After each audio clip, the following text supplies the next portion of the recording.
All right, it is officially 2 o'clock. It's time to get started. I know people are still logging in. I am thrilled to see you all here today. I was telling Rachel that today when I woke up, I thought it was Wednesday. It's not. It's Thursday, which means it's Rachel Muir webinar day, and I'm very excited about it. Before we get started, just a couple quick housekeeping things. If you aren't familiar with me, my name is Abby. I'm part of the team over at QGive. And I see some very familiar names here. I'm really happy that you're here. If you have any questions about any of the QGive tools that you may be using as you kind of go through and learn from Rachel today, let me know and I'll try to get you in touch with the right person. And if you are not with QGive, welcome. Everything you learned today is going to apply to you as well. And I think you guys are all going to learn a ton. Few little things. We are recording this webinar and you will get a copy of the recording. You'll also get a link to, let's see, you'll get a link to the slides. You'll get a link to some of the resources that Rachel has made available. She actually just dropped a note in the chat, so do check that out if you are interested in what she's got to offer. The resources that she has for this topic are phenomenal. I just realized that I have Julia Campbell's handle in here. So, I mean, Julia's great, but also check out Rachel Muir on Twitter. She posts some really great material and she's very fun to talk to on Twitter. I've done it a lot. All of this being said, I'm going to turn things over to Rachel now. I can't wait for you guys to hear what she has to say. Awesome. Do you mind giving me permission to share my screen? Oh, totally. I'm Awesome. sorry. It's okay. Let's see. How do I even do that? We're going to stop this. Now you should be able to Okay, share. very cool. Very cool. This is such a meaty, juicy topic. Boards. I mean, oh my goodness. Love them, hate them. They are a big part of your success or failure as a nonprofit organization. I'm assuming you can see my slides okay. Can you see my slides okay, Abby? Yes. Okay, perfect. Okay. So my whole background is in fundraising. My fundraising friends, I have spent my whole career in fundraising. I started a nonprofit called Girl Start to empower girls in math, science, engineering, and technology. I have served as a board member and had multiple iterations of boards, many boards through my adventures starting and leading and running Girls Start, and as well as working for other nonprofit organizations. And I like to joke that I have the scars and the t-shirts to prove it.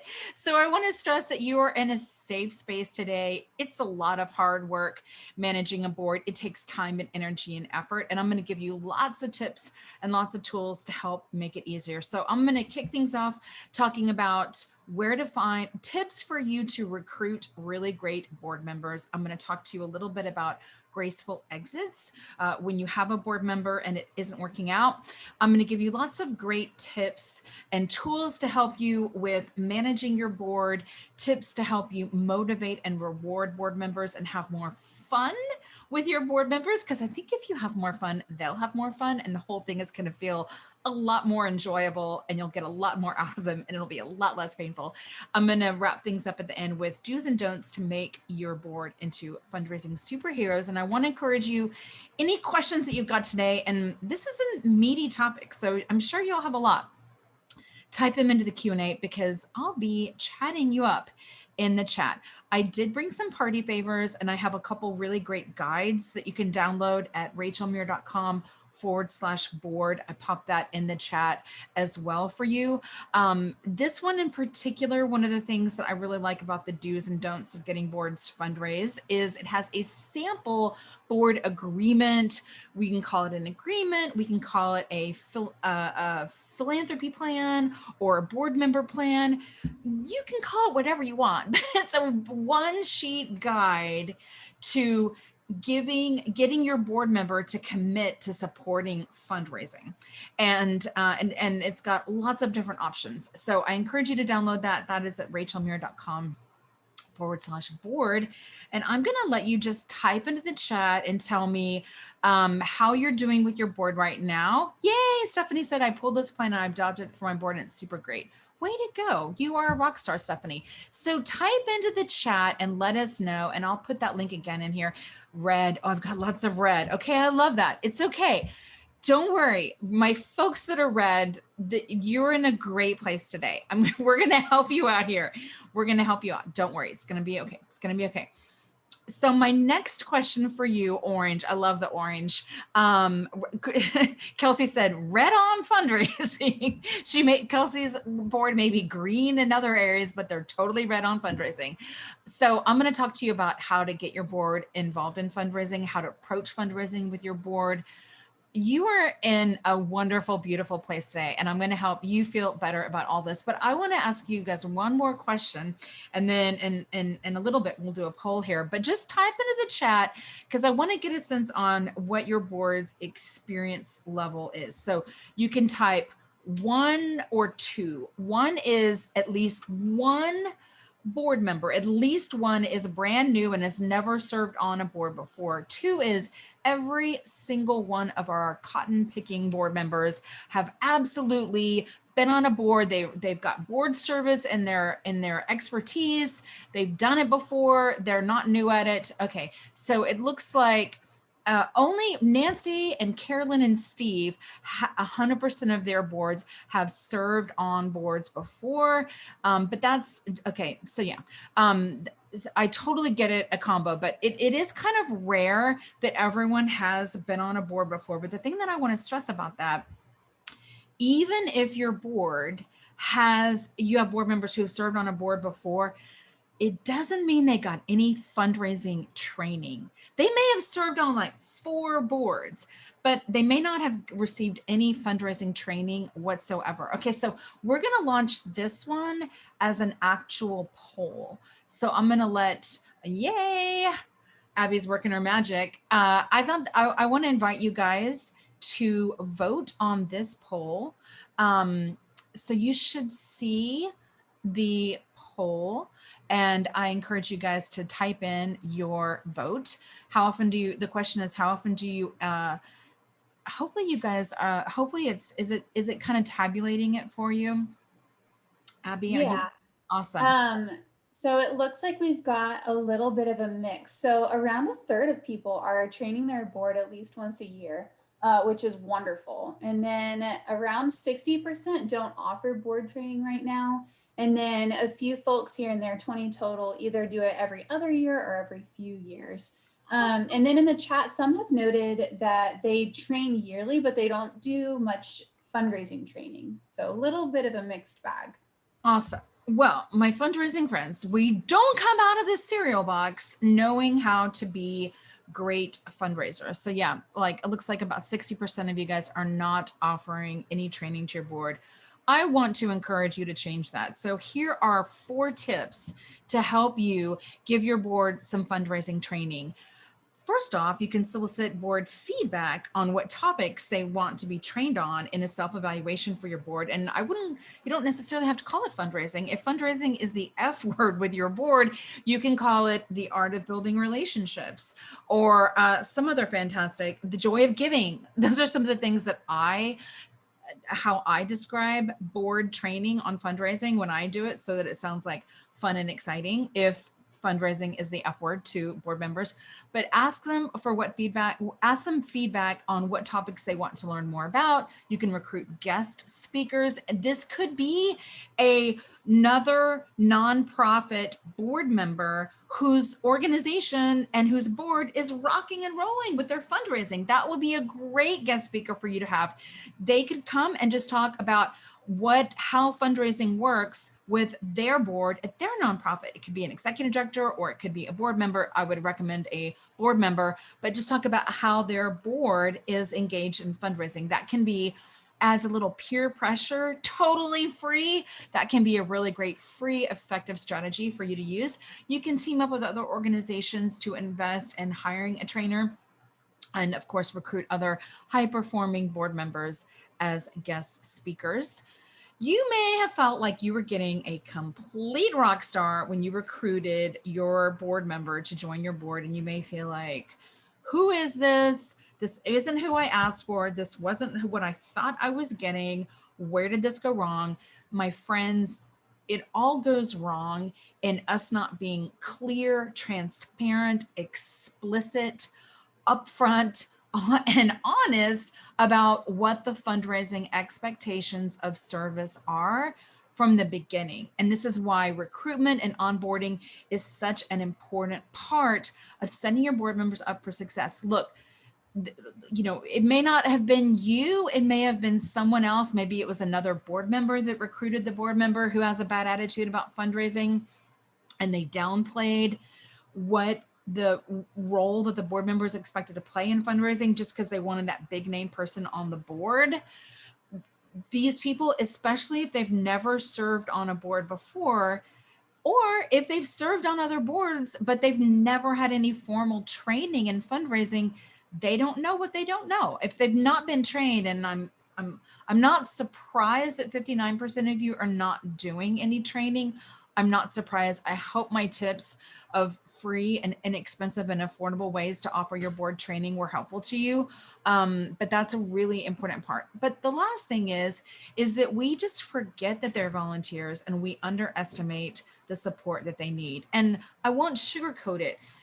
To have an effective board that is rocking and rolling and exceeding your expectations, participating in fundraising, it definitely takes some work on your part. It doesn't happen overnight. You are turning a ship around as the ship has left the harbor and is like out into the ocean. It definitely takes time, and it takes energy, and it takes motivating and rewarding them. And I'm going to give you a lot of those tips today. So my first piece of advice is be extremely clear and specific about the role that board members play in fundraising when you start recruiting them. And let's be honest, and I love this quote. This is from the late Simone. This is a fantastic book. This is my favorite book of all of her books. It's called Firing Lousy Board Members So That Others Can Succeed. And one of the things that she says in the book is you wouldn't hire a staff person without explaining the job and the performance expectations in advance.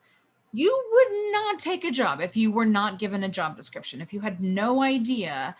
If you're a founder, you probably didn't have a job description when you started your organization. But if you were to leave your organization and go take another job at another nonprofit or in the for-profit world, you'd look at a job description. So you were clear on what the expectations were.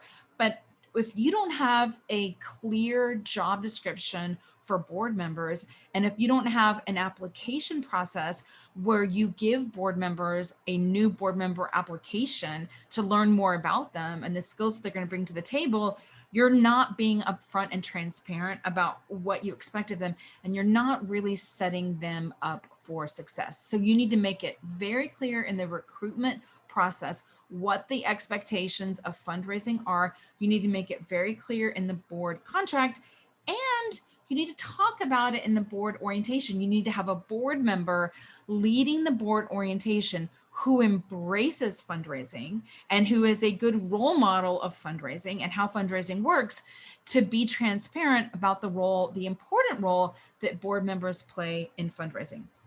So I'm going to give you guys some sample board member recruitment questions, and I'm going to pop this into the chat again because I have a lot of really great resources for you that you can download, including a sample board agreement. But these are some really great questions that you can ask when you are recruiting your board members.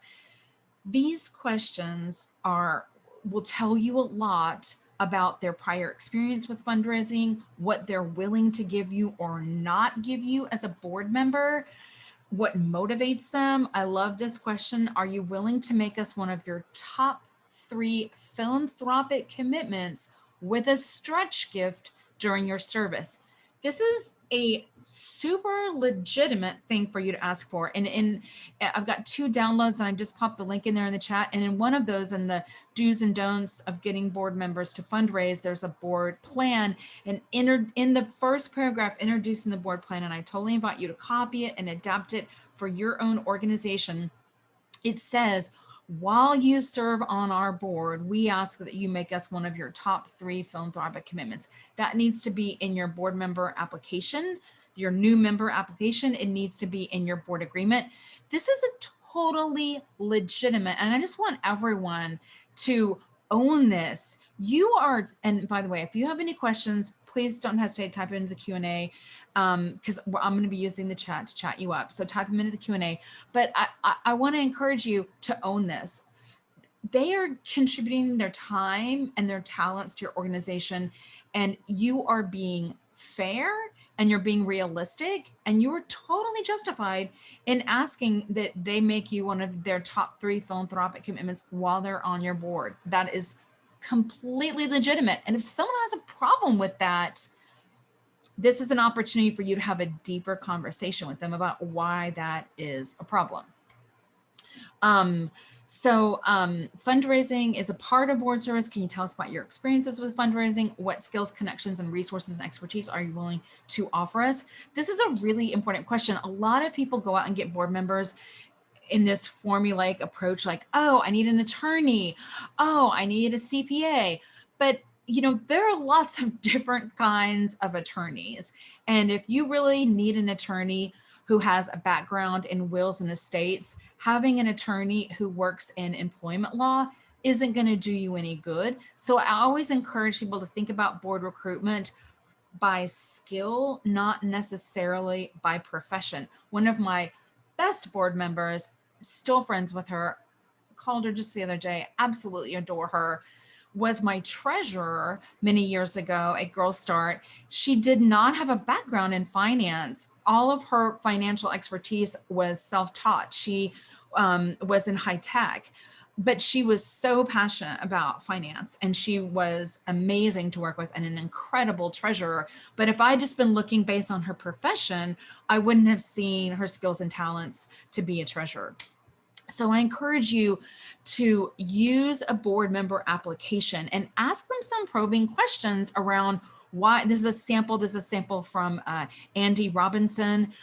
He's written a few really great, really readable, great books on boards. I encourage you to check him out, Andy Robinson. But these are some really great questions in this application. They ask, why are you passionate about our mission? What are you going to bring to the board? Are you going to come to the orientation? Here's the date. Are you willing to make us, they ask in here, number 1 or number 2 of the nonprofits you support in terms of your financial resources. What other boards do you serve on? Are you willing to raise money? Will you do this? Will you do that? They're very explicit in, will you come to these meetings? These are when the meetings are. Do you agree to raise money? Get it out there on the table. You don't need to dance around it. There's no benefit in being like vague or nebulous about it. This is a sample job description. And in this job description, they are saying, I'm going to be an ambassador. I'm going to provide oversight. I accept fiduciary responsibility. These are the things that I'm going to give. These are things that I'm expected to provide. But these are the things that I can expect in return. So it is a give, my fundraising friends, and it is a take. And I highly encourage you to think about, when you phrase all of this with your board, when you talk about board service, you need to tell them, we ask that you bring us a positive fundraising attitude, your skills and your time and your effort. And while you're on our board, we ask that you make us one of your top 3 charitable commitments. And in return, what you can expect from us is training and support. So for the 59% of you who aren't offering training, you can follow my advice. You can turn that around. You can start providing training for your board members. It can be absolutely free if you get another board member from an organization that is involved in supporting fundraising to come talk to your board. But you can't expect someone to be great at fundraising without giving them any skills or training, unless they have a background in fundraising and they come to your board excited and revved up about bringing that skill and that talent. But they need some training, they need support, they need a choice in how they support fundraising. Fundraising, and I'm going to talk about this later, is not a one size fits all. In that sample board member plan, I have like, the Baskin Robbins has 31 flavors. Sorry, just gave them an extra flavor. Baskin Robbins has 31 flavors. If you like Baskin Robbins, type into the chat your favorite flavor. Mine is lemon custard, seasonal flavor. They don't have it all the time. But just like Baskin Robbins has 31 flavors of ice cream, I want you to have 31 different ways of how your board can support fundraising. Let people choose what works for them. It's not one size fits all. And they have a choice in how they give. Do they want to give monthly? Do they want to give quarterly, they get to have a choice. Ooh, Pat Robbins said almond coconut. That sounds really good and like really summery. All these flavors are like raspberry sorbet is what Jessica typed in. When you are recruiting board members, a lot of times people go for like the big wig with the big name that's really well known in the community. But if that person has zero time and zero energy to contribute to you, it might create a perception by other people. Oh my gosh, Abby has so and so on her board. She is rocking and rolling. She doesn't need any help from us. But if that person is so busy that they can't participate, then it's not really helping you. So pick the person who has everyone's ear. Pick the person who has the passion, and know that board members are motivated by things that are very different than what motivates us as staff members. I mean, and it's really important when you are recruiting your board members that you ask why they're volunteering and what do they want to get out of volunteering. And I'm just going to type that into the chat. Well, I'm not going to type it. I'm going to say it. And I invite you, type me into the chat if you asked your board members when you recruited them what was the number one thing they wanted to get out of volunteering. Type me if you actually did that, if you actually asked them. And yay, okay, a few of you did it. Congratulations to you. You should ask them frequently, because the truth about this is people volunteer for a lot of different reasons. And you may be thinking that these people all volunteered to like add something to the resume, but if they all volunteered to meet new people and have a new circle of friends, and they haven't had any opportunity to do that or to really meaningfully network with other board members, maybe it's because of COVID and you guys haven't been meeting in person. There could be a million different reasons. But if they joined your board to network and hobnob with other board members, and they're not given any time to do that kind of networking, they're not getting what they wanted out of it. And they're going to be more happy if they get what they want out of it. And you're going to be more happy. And all you have to do is ask. Really simple. So this is how I want you to onboard new board members. They need an orientation, and that orientation needs to have a board member leading it. You can be there as executive director or as a development director, but a board member needs to be leading it, and it needs to be a board member who, surprise, surprise, has a positive attitude about fundraising. That's who you want to lead the board orientation. You want to give them a welcome. Type yes if you have, or type me into the chat if you have ever served on a board and you joined the board and you may as well have just been a fly on the wall. They didn't roll up. There was no like announcement. There was no celebration. There was no like, no wine and cheese, no coffee and donuts. You were like, I could not even be here. I mean, there are a lot of stuffy boards, and this is a time to celebrate and welcome people. I always kind of welcome people in like clusters, like groups, to make it easy. But they should have an appropriate welcome. They should also get a buddy. Type buddy if you have ever been, if type buddy into the chat if you assign board members a buddy. That is the board member who you could clone if cloning was legit.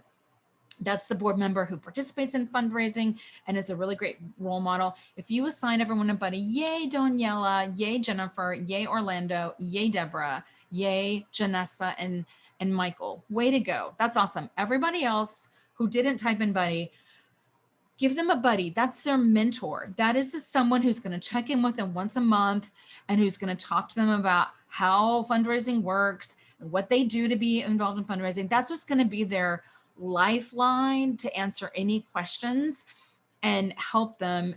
That's how you replicate those board members. That's how you clone them without doing any science experiments on them.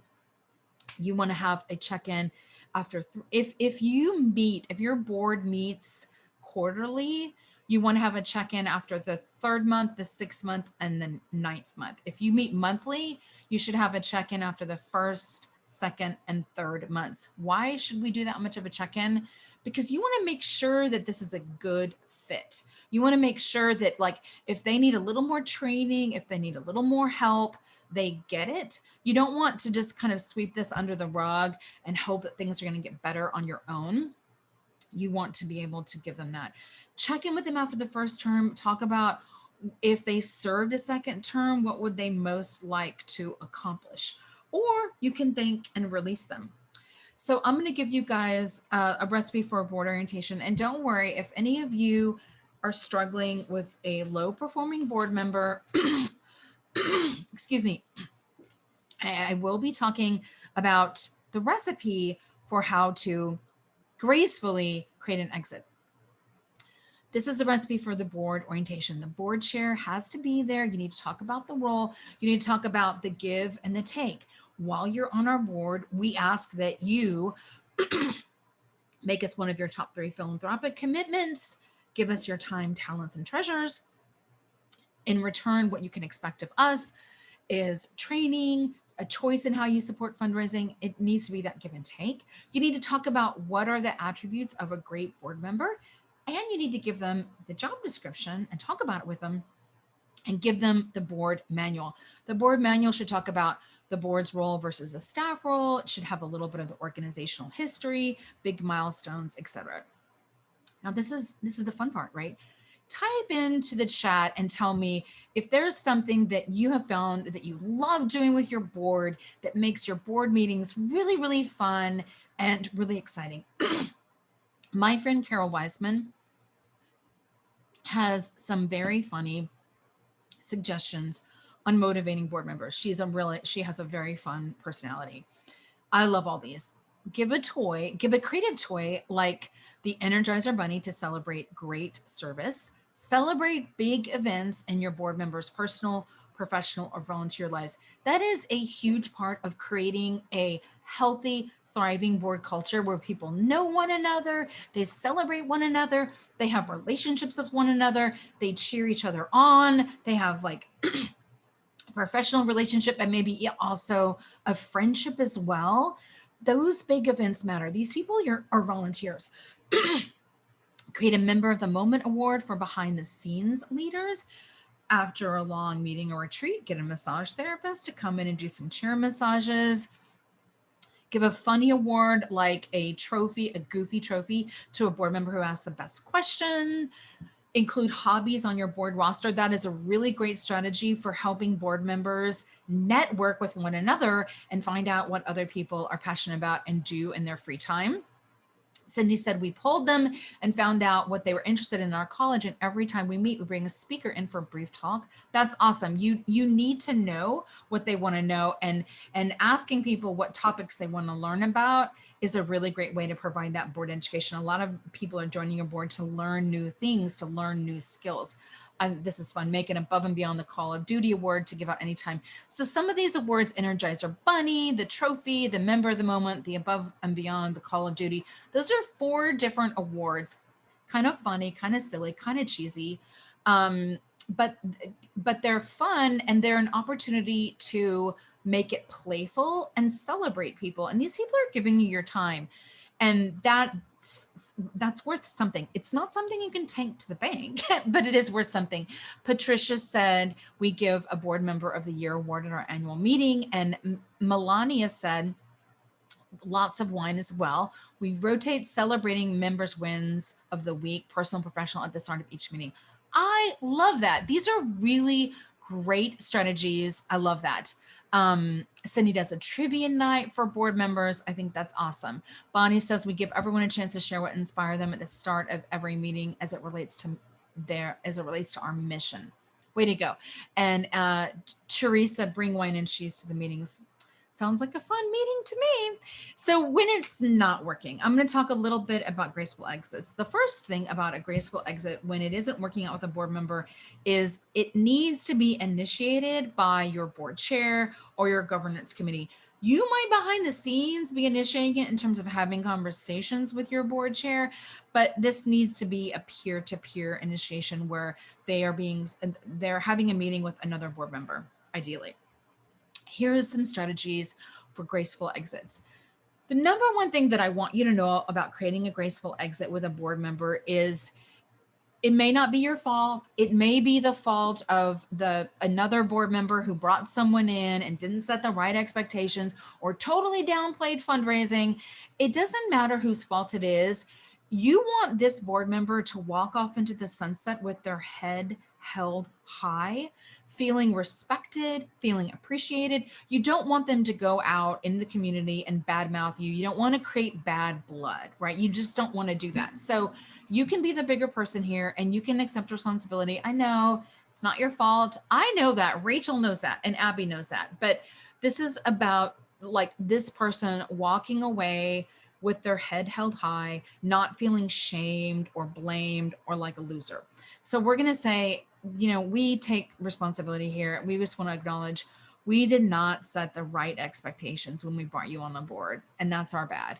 And we apologize for this. This is our fault. We haven't set you up for success.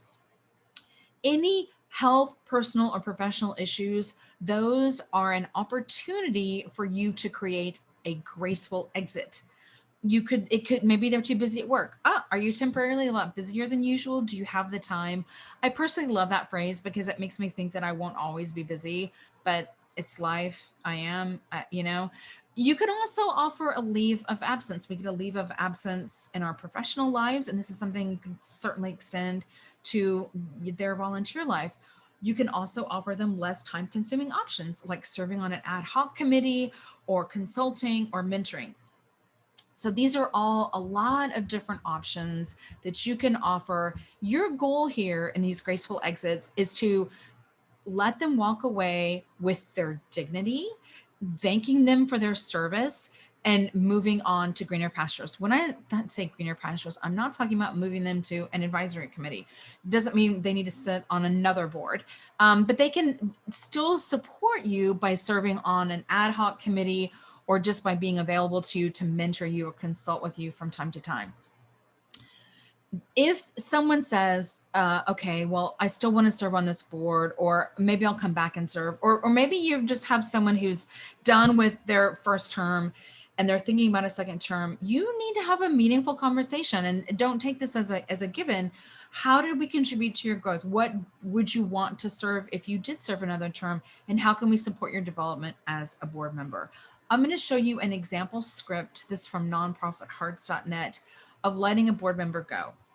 I want to check in with you because I'm getting the feeling these meetings aren't working for you. It just seems like you don't really want to be here. I'm sorry, but that's true. I've got so much going on at work. I've got too many meetings in my life, and I don't really feel like I'm making a contribution. Okay, as of now, you're no longer a board member. Relax and let it go. But we still want you to be part of our family. Would it be okay for us to call you with questions from time to time? Man, I've been feeling so guilty about not being a good board member. Absolutely call me. I know I just made that sound like really simple and really easy. But this can be relatively simple and easy.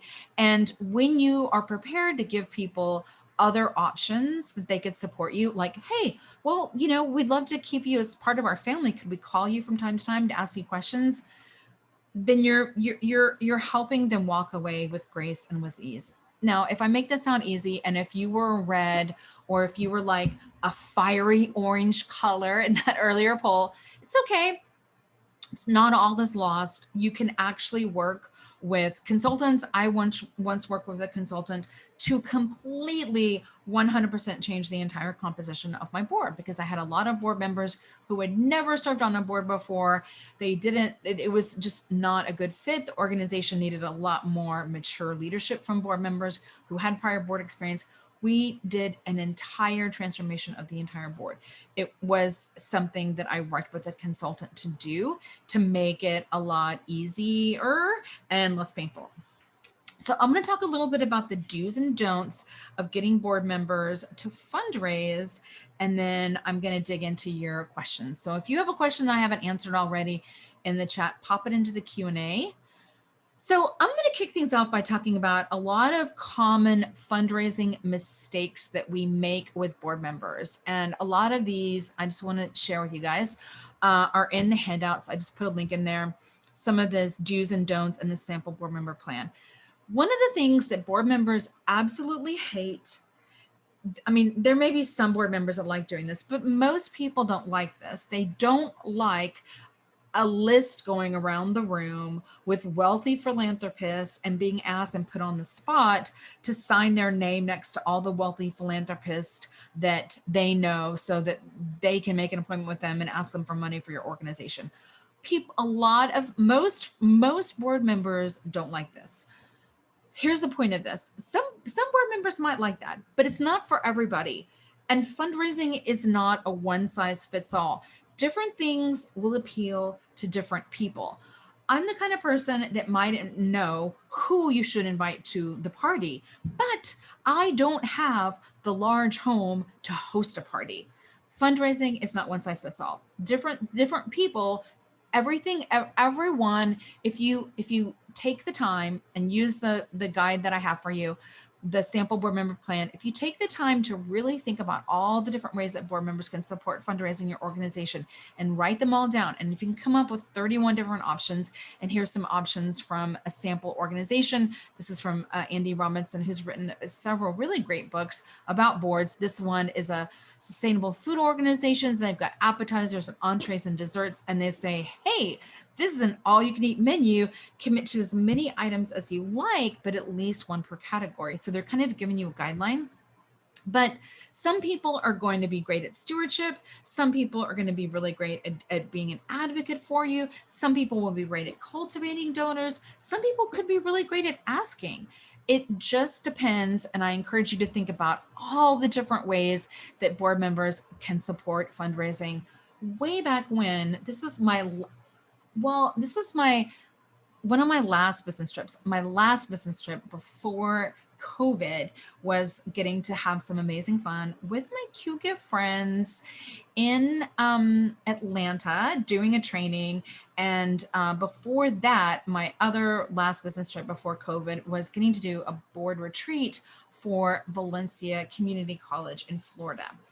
And this is really awesome. They have all of these board member engagement options, and they have so many different choices here of how board members can support fundraising. So take a tip from Valencia College and just think about all the different ways. And notice here, it doesn't say at the top of this document, ways to support fundraising at Valencia. It says ways you can help tell the story and expand our mission.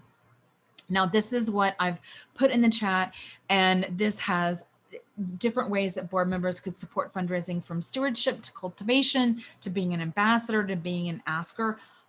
Lots and lots of different ways. So I encourage you to get your, pour a nice cup of coffee and really think about all the different ways that board members could support fundraising, and write them all down and let them choose. So I'm sure you've heard some objections to fundraising from your board members. One is, I don't want to ask my friends. This is from Andy's book, What Every Board Member Needs to Know, Do, and Avoid. It's a great book, and it's short. It's like maybe 100 pages. It's a great read. I don't want to ask my friends. Well, you know what, my fundraising friends? Your friends share your values, and they want to help. And your work as a volunteer is a source of pride for them. I guarantee you that Abby's friends are so proud of her work as a volunteer. It is a big source of pride for them. So when you think, I don't want to ask my friends, remember that your friends are proud of you for being involved in an organization, and of all the different kinds of fundraising that's out there. The kind that feels the best, the kind that is the most emotionally satisfying, is giving to a charity via a friend or a relative or a social connection. If you have a board member say, I don't know what to say to a donor, give your board member goosebump stories, client stories, mission stories. Give them goosebump stories that they can't wait to go tell their neighbor or their colleagues about. Have them pick up the phone and call and thank donors. That is a really great way to help them get over their fears about fundraising. Give them a script to make it easy. I'm going to show you one in just a couple minutes. Give them training, give them lots of opportunities to see their impact at work. I'm going to show you one of those as an example in just a second. Practice with them and make it fun. Have some funny rewards. Let them compete against one another. This is an actual script of one board member asking someone else for a gift. Sally, I'm on the board of this great nonprofit, Boys and Girls Club. One of my tasks is to raise money. I was hoping you could help with a donation of $500. If you've got other priorities, I respect it, but I hope you can help. So laid back, perfect ask script, very low pressure, direct, but absolutely very low pressure. This is how much of an impact board members picking up the phone and thanking donors has on donor retention and upgrades. Donors who get a thank you call from a board member give 39% more in one study. 14 months later, those same board members were giving 42% more, and they had 70% retention. Pretty awesome retention. Give them a script. The script needs to be warm. It needs to be conversational. It needs to sound like actual words a real human being would actually say. Give them some discovery questions too. 9 times out of 10, they're going to get voicemail, but give them some discovery questions just in case they get that board member on the phone. Make it super easy for them to invite their network. Have it planned out. Have an easy invitation. Tell people all the fun that they're going to have. That was a big part of what we did to do prospecting at Girl Start, an organization encouraging girls in math, science, engineering, and technology. Really good fit for any high-tech company. We would invite the staff to come out, fly a drone. We take photos of them. We describe what they were doing, how it related to what the girls were doing in camp. We'd have a testimonial. It was fun for the employees. They built morale. They couldn't wait to go talk about all the fun that they had as soon as they got back to the office.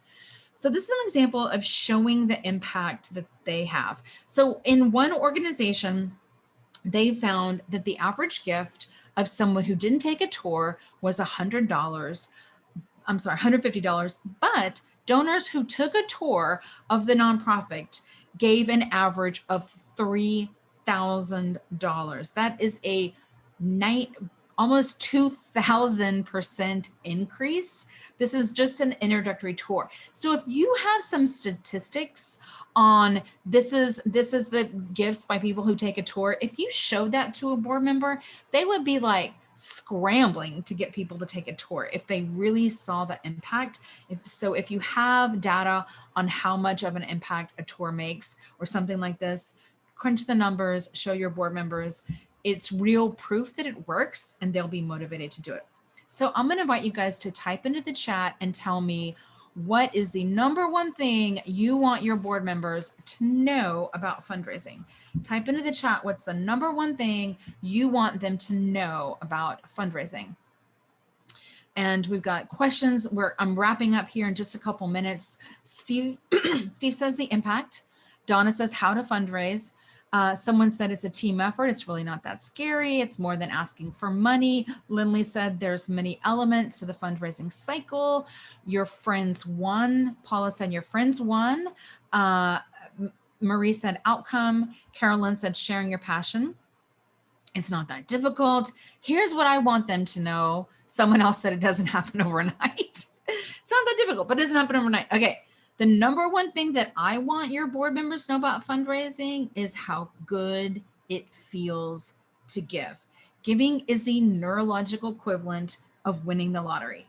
When we make a gift, we feel a rush of endorphins. Our body is flooded with oxytocin, the same hormone that is released during lovemaking. It gives us a natural high. Donors live longer than non-donors. They're happier. They have lower blood pressure. Giving feels great and it has a lot of health benefits. So I encourage you to focus on how good it feels to give. That will go a long way to helping your board feel great about giving. So, and inviting people to give. So I'm going to give you some tips to make them fundraising superheroes. You've got a guide with do's and don'ts that you can download, some ideas for you. Share why they give. Invite guests for a tour, host a cultivation event in their home, share client stories or testimonials, be assigned to cultivate a few donors. Of course, they can give themselves, they can call donors and thank donors, and they can name you in their estate plan. And my fundraising friends and I just put into the chat where you can download these do's and don'ts of how to get board members to fundraising. If you're not sure if your board members have named you in their will, I invite you to ask at your next board meeting. Print this out on a piece of paper. Do you have an estate plan? Yes or no? Have you named a charity in it? Yes or no? Do you have our organization in your will? If no, would you consider it? Super easy way to reveal a planned gift in the event that your board member has named you in their will or estate. Super easy, super easy. So I'm going to dig into the Q&A. I want to share some recommended reading. These are a couple of my favorite books on boards. Engaging Your Board and Fundraising: A Staff's Guide by Kathy Hedge. This was published by Board Source, and it is a gem of a book. It's short. I think it's like 85 pages, but it explores how can we create the conditions where board members motivate themselves. I also mentioned Andy Robinson's book earlier, and Susan Howlett has a really great book called Boards on Fire. That's my email, rachel@rachelmuir.com. I am going to dig in here and I'm going to answer some of these awesome questions. If you have a question and I haven't answered it, you can type it into the Q&A. I do a program that I started at the beginning of the pandemic where I do a workshop every month. If you're interested, you can find out more about it at leagueofextraordinaryfundraisers.com. We've covered everything from doing donor surveys. We just covered planned giving. We just covered how to write your case for support, how to make a stewardship plan, how to create a development plan. We also did monthly giving. So if you would like a little bit more coaching and help with your fundraising, I want to invite you to check it out. Erica asked a great question, and I'm going to tackle this one first. I love this question. Erica Ellis asked, what are your thoughts on specific give and get numbers? So this is a really great question. I will say, I have seen many organizations dramatically increase average giving from board members by instituting a minimum gift policy with their boards. I've seen people go from not having low gifts to really boosting it, taking it from like less than $1,000 a board member to $5,000 a board member by doing that. But it isn't for everyone. And the reason why it's not for everyone is if you have a lot of diversity of donors on your board, you could be costing yourself gifts by having a board member who could make a much larger gift, give a gift amount that is the same for everyone. It's like there's a funny story about someone who did a fundraising call on Bill Gates from like a college that I guess his college that he went to. And he said, well, how much are most people giving? And they said, oh, $500. And he was like, okay, sign me up for that. I mean, like, obviously he has the capacity to do a lot more. So that is one negative. Another negative is if you are in a situation, you might be in a situation where you have clients on your board. So it really just depends. There isn't an answer, but I have seen some people use that to dramatically raise the levels when they needed to. Jennifer said, I feel like there's a wall between my ED and me and our board. What are some ways to convince her that I need access in order for our fundraising to be successful? So I have seen that that's not unheard of. And by the way, Appy's going to send you guys the slides, just so you know. I forgot to upload them before we met, but you can download the goodies today at rachelmuir.com/board. So I want to answer Jennifer's question. I have seen a lot of I firmly believe that the board and staff should have relationships. They should have healthy relationships with healthy boundaries. But I think that a development director should have relationships with the board. That's a really important relationship.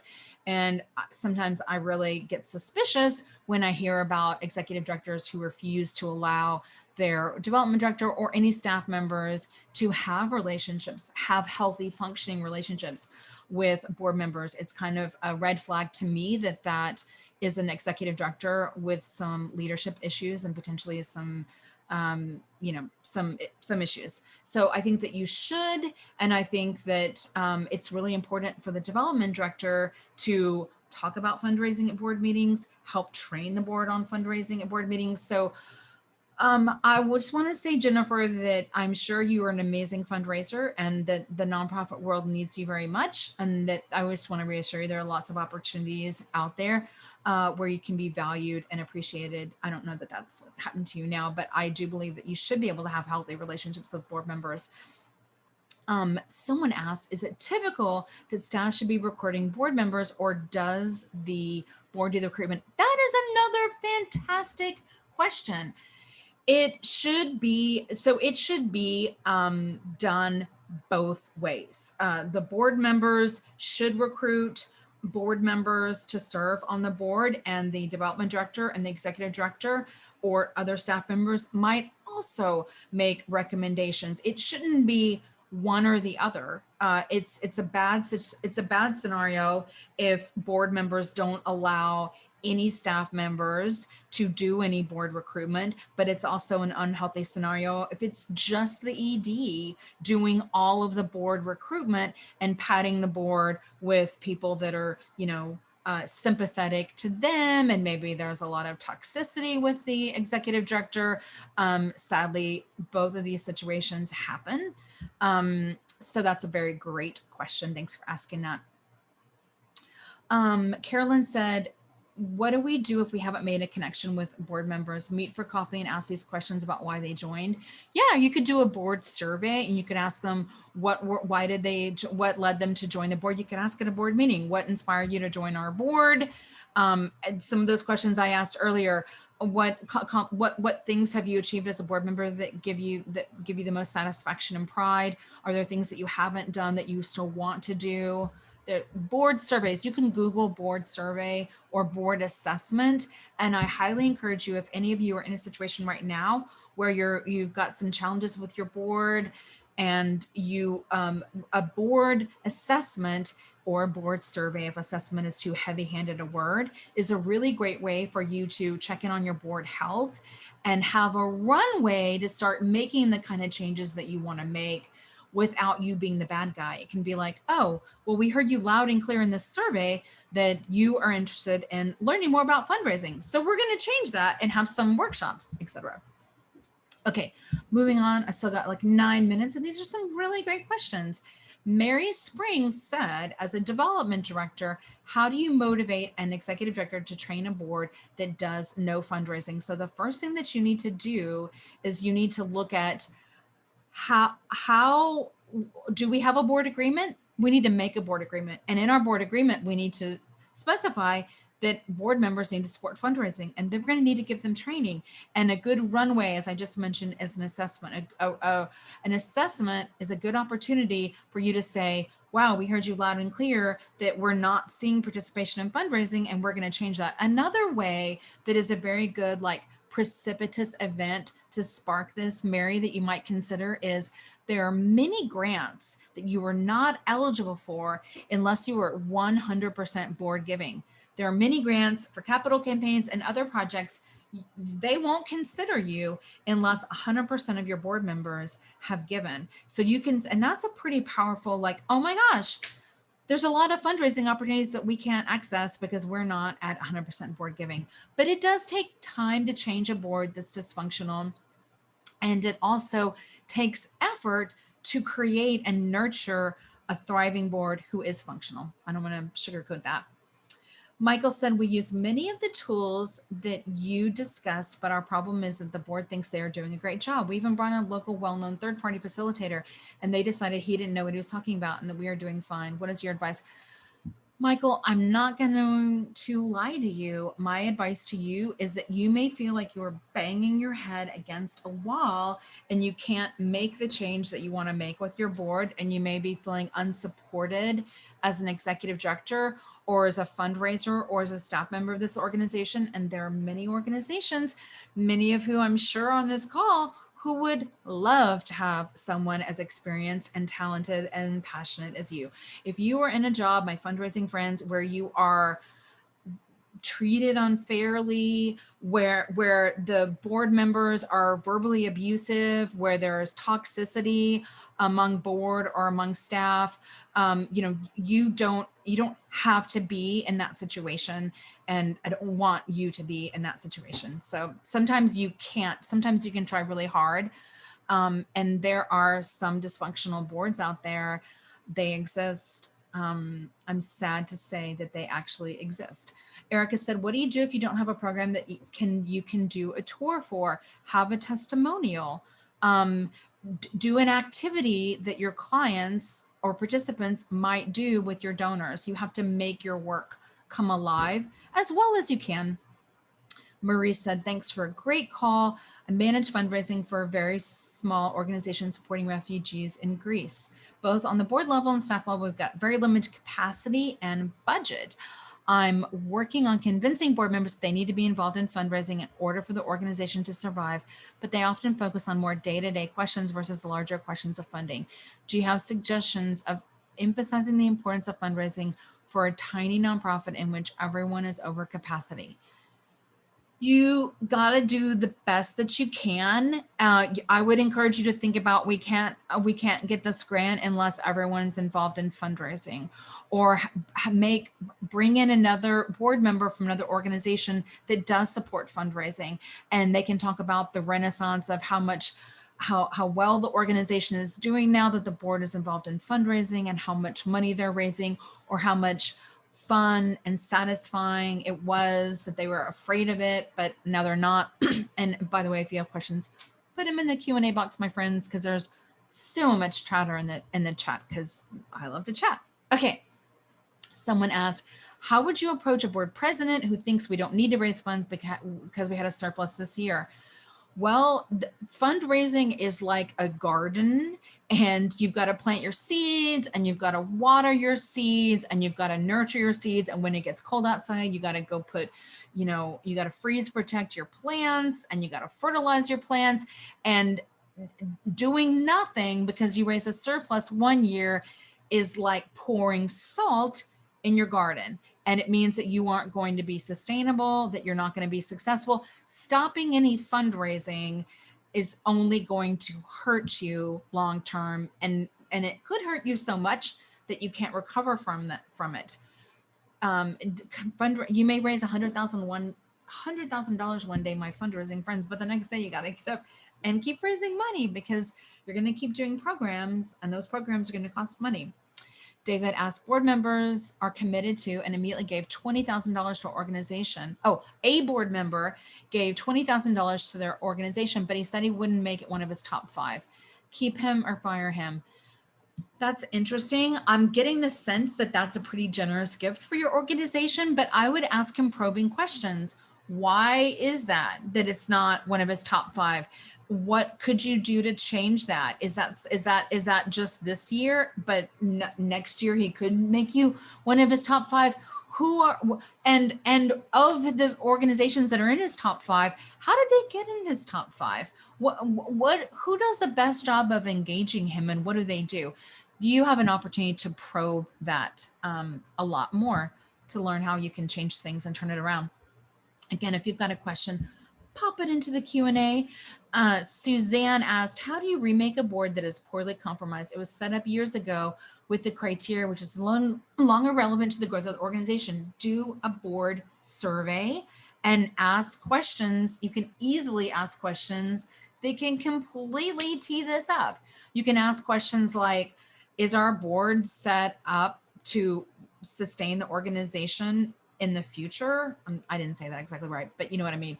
You can easily ask leading questions in a survey that can make it really obvious. And then you're not the bad guy, Suzanne. Then the board members are the ones that have articulated that you need to make some changes so that you're relevant. You could also potentially explore like having someone else come speak to your board who may have been in a similar situation, and how they changed it. Patricia said, who checks in with new board members, the ED or board member? If it's a board member, I would have both check in. Hopefully you've assigned them a board buddy, and that board buddy is the board member that you want to like clone and replicate. But it's also good for a board member to check in with new board members as well, because and an ED, because they need to develop that relationship with them. Brent said, how do you work with your executive director to let them know that they need to start recruiting individuals for the board with some fundraising experience? Well, you can talk about, you could have another board member talk about it from another organization. You could talk about what other boards are doing, what other organizations are doing with their board members who have fundraising experience, and how much they're raising, and get them drooling over all the money that those organizations are raising. Or Brent, you could provide some fundraising training. You could provide some fundraising training to the board members that you have. So Tara asked, do you have any resources on boards? I would say I mean, there's a lot of really great resources in what I shared. And there's 2 guides in here. I'll put it in the chat for you. But I would say with young professionals, it really isn't any different. I would say that potentially with young professionals, you might have a lot of people who are serving on the board so that they can meet movers and shakers and network. And if that's the case, then you really need to be making sure that you're providing them those opportunities with your board. Cindy, this is interesting. Cindy said, how do I handle a board member that wants to open doors and ask for a gift, but he's not a donor? This is a really great question. You cannot solicit a gift from a donor if you have not made a gift yourself. If that potential donor says, well, have you made a gift? And you say, no, I haven't. You have destroyed all of your credibility. That board member who wants to open doors and ask for gifts needs to make a donation ASAP. It can be whatever amount is personally significant for them, but they need to make a donation, because you can't ask for gifts if you haven't given of yourself. That would be like, I mean, I know that there are people that give parenting advice that don't have kids. But I'm sure that's thrown at them. Hey, you don't have any kids. But it's something that you absolutely need to have made a gift yourself. All right. I think we covered everything. Yay. We covered everything. Outstanding. I've seen this presentation a couple of times and I feel like I learn something new every time. So thank you so much. You're very welcome. And everyone on the call, thank you so much. You have been so interactive and so fun. I watched you guys sharing ideas and links with each other in the chat. This was just such a great group. Thank you for spending your Thursday afternoon with us. Several of you have asked if you are going to get any slides or recordings. The answer is yes. Unless YouTube does something totally unprecedented, you should get an email from me containing a link to the slides, the recording, the resources Rachel mentioned in her presentation, and some other links and tools from the QGIve team. You should get that tomorrow around 11 o'clock. So do keep an eye out for it and let me know if you don't get that tomorrow morning. Rachel, thank you for spending your time and your talents and your enthusiasm with us. Everyone, I hope you have a wonderful Thursday. You're so close to the weekend. You're doing great. I'll talk to you all soon. Thank you, Abby. It's always a pleasure to get to be with you. Definitely.